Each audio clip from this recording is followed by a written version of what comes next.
sebaiknya kita mengawalinya dengan bacaan doa. Baik, doa akan Ibu pimpin sendiri. Silakan Anda khusyuk untuk sebentar, mengadahkan tangannya, berdoa menurut kepercayaan masing-masing ya. Berdoa mulai.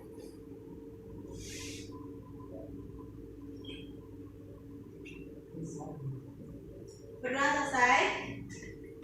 Nah, untuk hari ini sebelumnya Ibu ingin melihat kerapian dan kebersihan dari kelas atau lingkungan belajar Anda. Karena kebersihan itu sebagaimana yang kita ketahui adalah sebagian dari iman. Ya, benar sekali. Nah, silakan dilengokkan kepalanya ke kiri dan ke kanan, ke depan dan ke belakang. Ada sampah? Ini sampah tolong diambil itu ya. Kita siapa itu?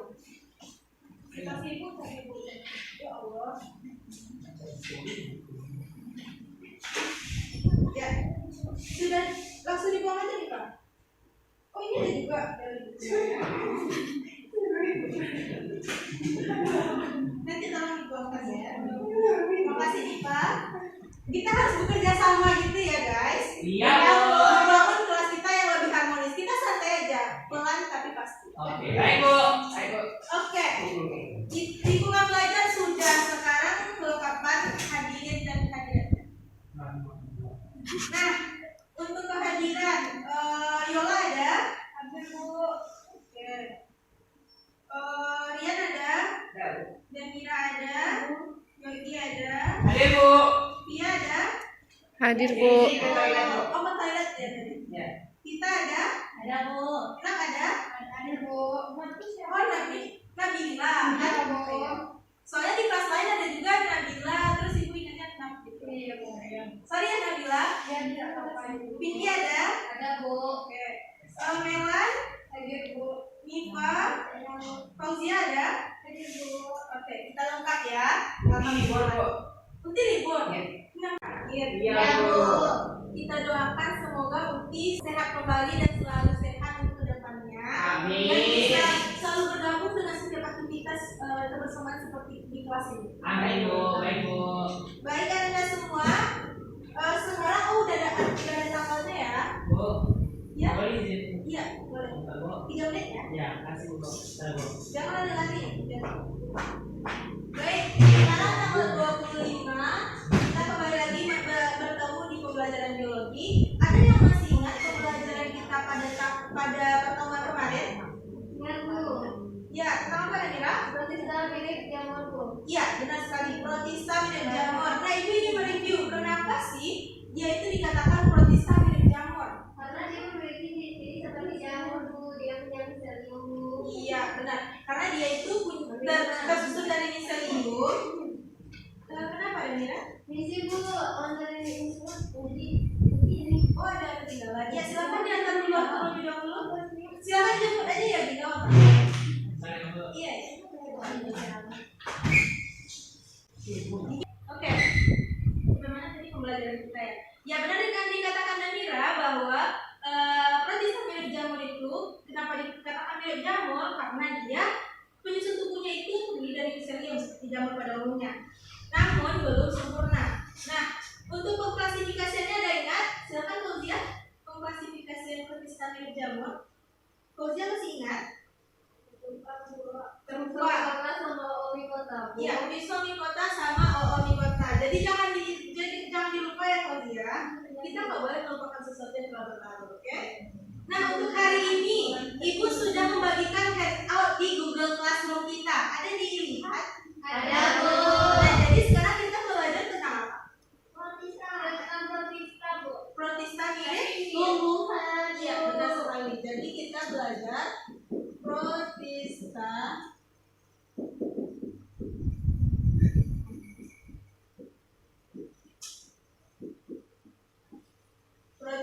milik tumbuhan. Nah, udah ada di submit tugasnya yang mengenai mind map minggu lalu, yang mengenai materi ini belum? Sudah. Nah, bagi yang belum Ibu tunggu sampai pulang sekolah nanti, sampai asar lah ya. Jadi harus dikumpul, kalau enggak tidak ada nilainya nanti. Nah, sekarang ada di bawah mind mapnya. Ada. Nah, silakan dilihat. Ibu akan tanya jawab aja dengan anak-anak semua. Jadi kita hari ini belajar protista mirip tumbuhan. Jadi kata-kata di sini mirip ya. Jadi dia belum termasuk ke tumbuhan.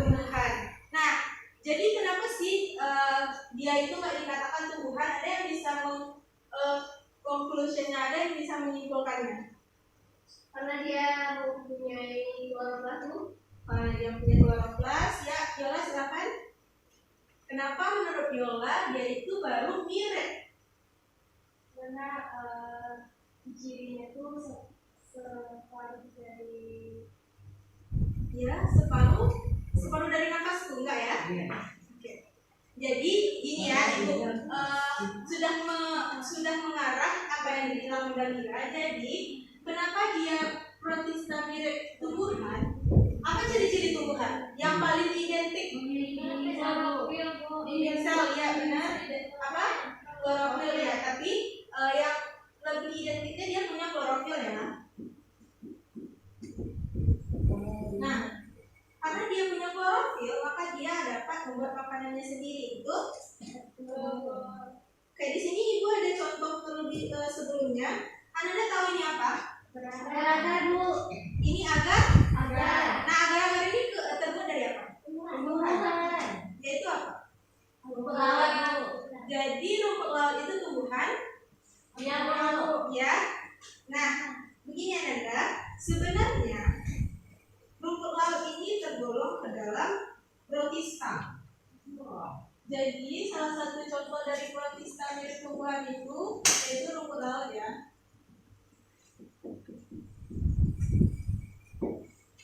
Rumput laut ini memang sering dikategorikan orang sebagai tumbuhan karena dia ada yang berwarna hijau, tapi ada juga kita menemukan yang berwarna merah atau kecoklatan.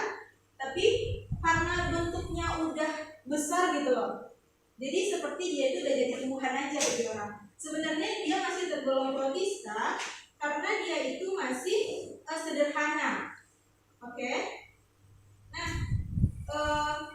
pada ini laptop siapa? Tika Bu. Ibu tadi masukin USB ya Bapak? Iya, Bapak Bu. Ini Tika.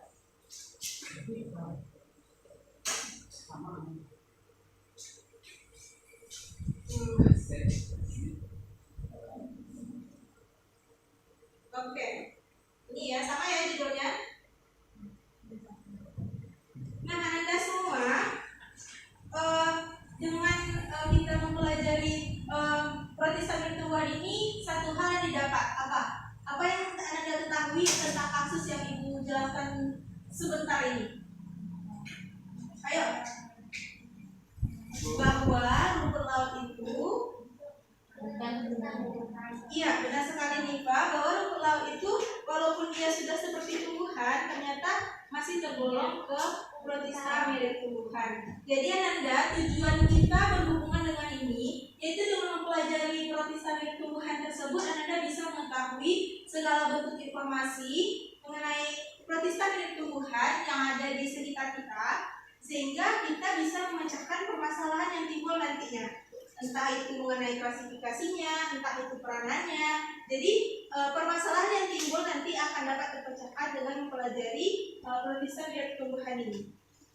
Baik, untuk materi hari ini kita akan membahas yaitu mengenai yang pertama pengertian. Pengertian tadi udah Ibu singgung ya. Ingat kan? Oke, yang kedua itu ada karakteristik. Bu, Ya, ini siapa ya? iya, 3 menit ya.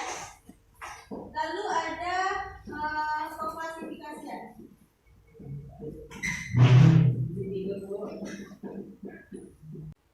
Nah, kalau udah baca mengenai materi hari ini, ada yang masih ingat nggak pengklasifikasian dari dari protista mirip tumbuhan? Ya silakan Danira. Yang film yang kita pengertian Iya benar. Yang pertama ada film Geoglenovita. Ya. Terus ada Chlorophyta Bu. Ya. Rhodophyta. Ya. Pyrrhophyta, Pyrrhophyta, Chrysophyta, sama Basidiophyta. Pyrrhophyta,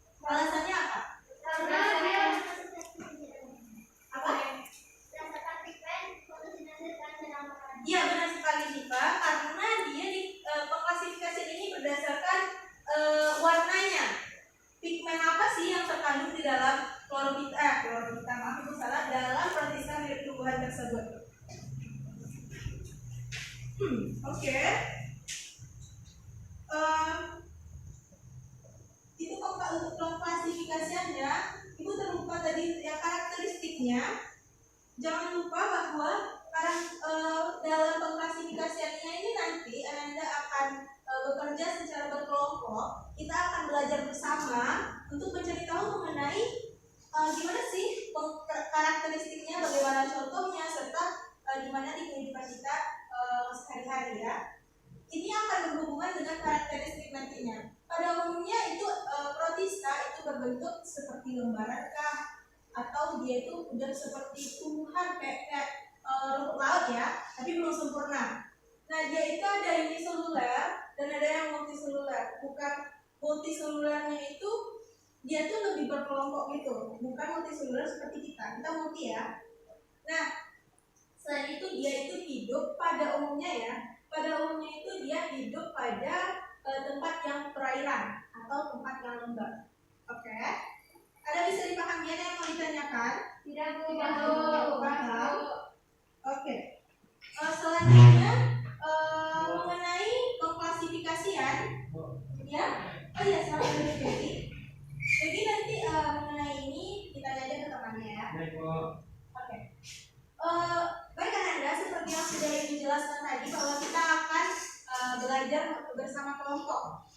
Kelompoknya Ibu bagi kemarin, yang 2 kelompok ada? Ada, Bu. Baik, silakan. Ini kelompok 1 dan ini kelompok 2. Nanti ini dibagi ya. Ya, Bu.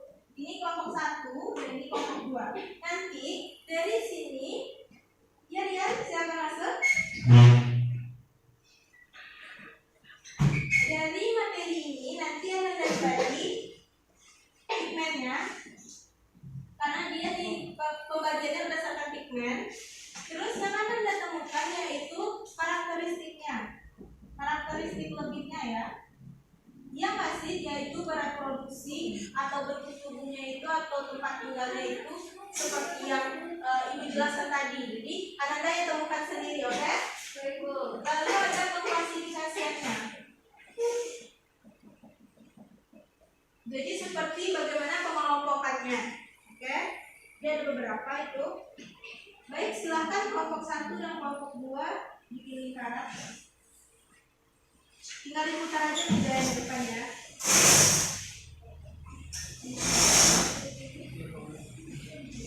Nah, diskusi. Berapa?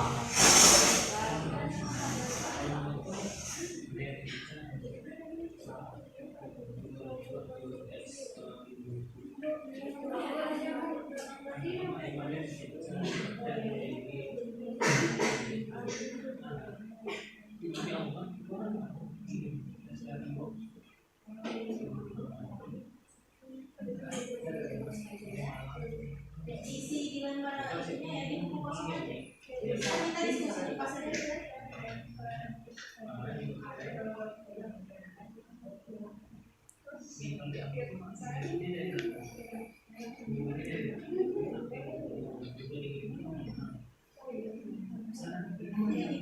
Ya, Bu. Makasih ya, Bu. Bagaimana ada kesulitan Anda seperti kenapa Pinky tidak putar lampunya? Ya, Bu. Begini aja bisa, Bu, ya.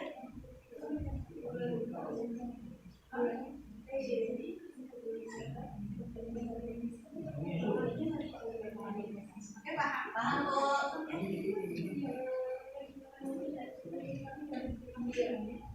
Oh iya, bikin aja di sini, jangan pusing-pusing di sini. Ini sudah dibikin bikin tabelnya. Tinggal diisi bagaimana reproduksi, bagaimana lingkungan hidupnya, lalu pigmennya apa. Oke? Jangan bikin sendiri yang bekerja, semuanya bekerja. Ibu akan melihat keaktifan kalian dalam kelompok ya. Ya Bu. Ini ada diskusi semua ini. Ada. 5 menit lagi ya Anda. Kami udah selesai, Bu. Udah selesai. Kami juga udah, Bu. Siapa perwakilannya? Yola ya. Silakan Yola.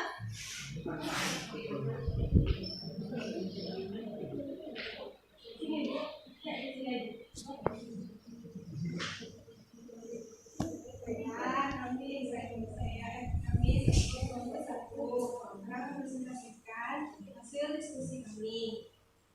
Pertama yaitu Hidrometika merupakan ganggang yang bentuk peralihan dari hewan dan tumbuhan. Digunakan bisa hidup secara kontrol ketika mendapat cahaya yang cukup dan secara kontrol ketika mendapat cahaya yang kurang. Kemudian ciri ilmu kita pertama memiliki pigmen utama klorofil A dan B atau hijau. Kedua, cadangan makanan yang simpan membentuk paramium. Ketiga, uniseluler. Keempat, jenis sel berupa selulosa yang dilengkapi dengan helical. Kelima, bergerak bebas dengan satu atau dua klabela dengan tisu anterior. Keenam, memiliki bintik mata yang terpisah atas pigmen profikobelin merah biru, dan terakhir adalah reproduksi secara seksual dengan perbedaan gender. Contohnya itu Eugleena viridis atau parameter pencemaran. Kemudian yang kedua yaitu Chlorophyta atau rangka hijau. Merupakan rangka menjadi nenek moyang tumbuhan utama. Chlorophyta hidup secara epifit atau fitoplankton di dalam air.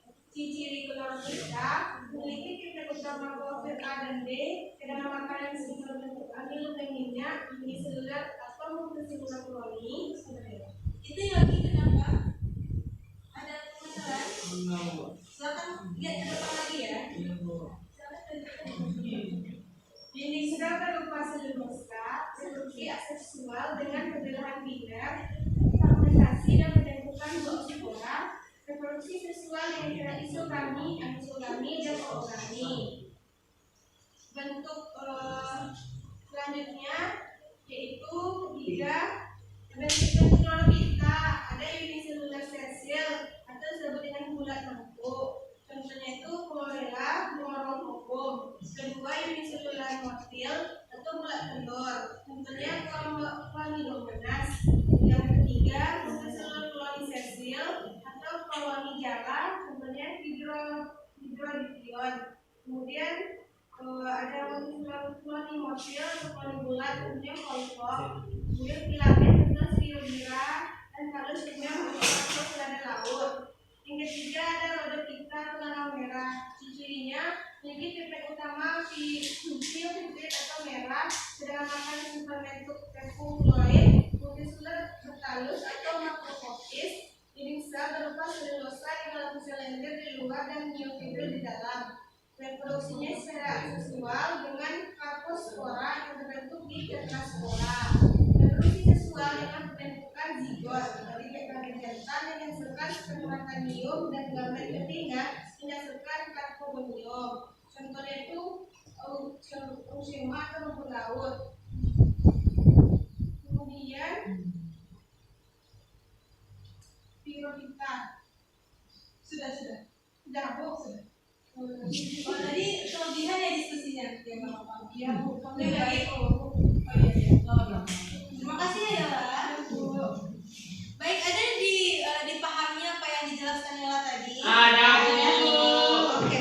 Nah, di sini ada nggak yang mau dipertanyakan dari Ananda terhadap materi yang sudah dijelaskan Yala? Nggak ada, berarti Ibu yang bertanya. Oke, tadi Yola sudah menjelaskan mengenai Euglenophyta, di mana salah satu karakteristiknya yaitu memiliki alat gerak yaitu kabel. Benar? Sementara Genophyta hari ini yaitu tumbuhan bisa bergerak, tumbuhan punya alat gerak. Dan sekarang Ibu ingin bertanya demikian. Jadi Euglena itu masuk ke mana? Menurut Yola? Bisa masuk ke tumbuhan, bisa ke. Nah, kalau menurut Yogi? Tumbuhan aja. Tumbuhan aja. Menurut kita? Tumbuhan. Kalau menurut Fauzia gimana? Tumbuhan. Jadi ada jawabannya nggak ada yang salah ya, semua benar. Namun yang lebih tepatnya Euglenophyta ini pengklasifikasiannya yang unik. Jadi dia bisa digolongkan ke hewan karena dia memiliki flagel sebagai alat gerak, dan dia digolongkan kepada tumbuhan karena dia bisa memasak makanannya sendiri, karena dia punya klorofil. Oke?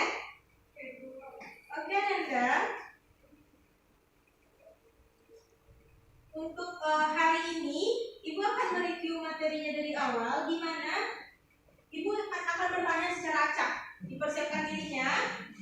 Yang pertama tadi kita sudah bahas pengertian. Ada yang bisa menjelaskan mengenai pengertian kenapa protista tersebut digolongkan kepada milik tumbuhan? Ada? Ya, silakan Ibu. dia memiliki kandungan klorofil. Ya, klorofil. Kalau dia mempunyai klorofil berarti dia dapat bersifat apa, Vicky? Ya, Vicky. Ya, dia dapat autotrof. Kalau dia autotrof, apa proses yang dilakukannya untuk Iya, benar sekali, fotosintesis ya. Nah, selanjutnya karakteristik. Karakteristik dari protista hidup tumbuhan. Jadi dia itu ada yang berbentuk, ada yang tahu dia ada dua. Ya, benar sekali. Lalu dia hidupnya ada di ya, silakan Bos ya. Ya, di perairan ya, atau juga ada yang di tempat lembab atau sebagai pipit. Lalu bagaimana reproduksinya? Untuk pengklasifikasiannya, kalau Ibu tutup ada yang ingat? Siapa yang nyebut? Ada dua. Yang pertama Ibu ingin siapa ya? Diva, sebutkan dua pengklasifikasian. Acak boleh. Oke, dua. Yola tolong dua. Soropita sama Benita. Iya benar. Dan Mira tolong dua lagi. Eukaryotika, Rhizopita, Ya. Basidiopita. Ya. Benar sekali udah ya. Jadi kalau diingat lagi ya, pengklasifikasiannya ini berdasarkan pigmentnya. Lalu dia ada karakteristik, lalu dia ada penggolongannya. Oke? Oke, Nanda. Untuk lebih paham tadi kubu 11 ini sepertinya kurang menjawab terdengar sama Ibu. Jadi Ibu akan membagikan kuis saja untuk melihat bagaimana pemahaman dari Ananda. Ya Bu, siap Bu. Oh itu pakai satu. Iva tolong dibagikan kuisnya. Itu yang paket A di sebelah kanan, paket B sebelah kiri ya. Itu yang dibagi satu. Ya. Boleh beda paket. Ibu beri waktu 5 menit saja karena dia cuma satu kata dua kata. Bagaimana kata-kata? Iya, Yogi silakan dijawab saja. Sudah? Ya Bu. Cepat ya. Iya Bu, kami yakin dapat 100. Yogi kumpulkan yang paket B, Diva kumpulkan yang paket A. Sudah? Sekarang silakan dicek paket A sama paket B. Kasih itu satu-satu orang. Dibagikan lagi ke anggotanya. Ibu sebutkan jawaban dari 5 soal tersebut ya. Yang pertama silakan dicek. Nomor 1 itu Eugleno. Ada? Ada paket Bu. Iya. 1A. 1A maaf Ibu salah. 1A jawaban yang pertama Eugleno. Ini A ya? Iya. Ibu ngeblank. 1A yang satu Eugleno. Yang kedua protista bertumbuhan. Salah Bu. Ya, disalahin ya. Nanti disalahin aja. Total betulnya aja tulis. Iya Bu. Oke, yang ketiga itu ada rode. Yang keempat rumput laut. Yang kelima ada positif. Kok ngomong salah Bu? Kan Bu. Oke, yang paket B. Yang paket B 1 kloro, 2 egzolotika, 3 negatif, 4 itu hanya salahnya kok. Ya nggak apa-apa, jangan dibilang dulu ya. Yang tahan. Terus ada yang keempat ini apa soalnya di sana? Yang keempat jawabannya Basidiopita kita. Lalu yang kelima jawabannya yaitu aseksual. Benar sekali. Baik, silakan. Nah, sekarang dikumpulkan satu orang. Jadi dia jemput ke satu orang aja kumpul. Berdua cuma dua. Satu dua. Cie yang oh, salah ada Bu.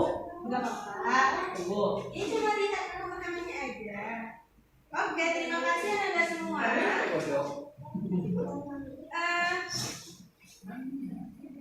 Untuk minggu depan jangan lupa Ibu sudah submit modul atau handout tentang protista mimik hewan pada Google Classroom-nya. Ada di chat-nya. Jadi di chat ya, ada tugasnya di sana banyak lagi mengenai penjelasan protista mimik hewan. Lalu dibaca handout-nya. Nah, berarti untuk minggu depan kita akan belajar mengenai